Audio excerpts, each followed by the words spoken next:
Politics.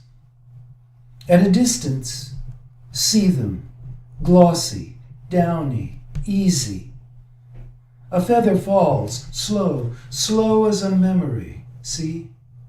See them up there, the grace, the elegance, the silent, smooth gliding, as if sewing up the sky, binding it, minding it, keeping it one. See them? See? See?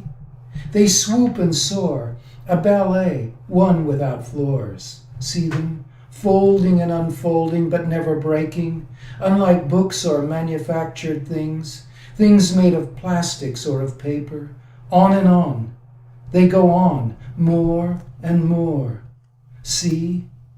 See swimming waterless through the air, alone, or together in V's, or rising in masses sometimes, like all the leaves that for a season got away from all the trees.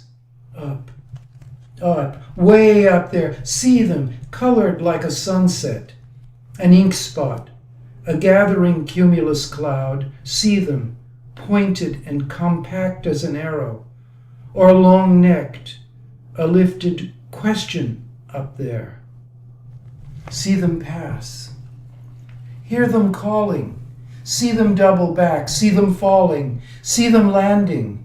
See something there, something small, something just barely crawling, something that cannot get away, something on the dusty country road. Nearer now, then right there. And they peck out the eyes, peck them out first, peck out those that saw them up close. Peck for the juice and the soft inside, like taking an egg from another's nest. Where have we seen all this before? And yes, where will we see it next?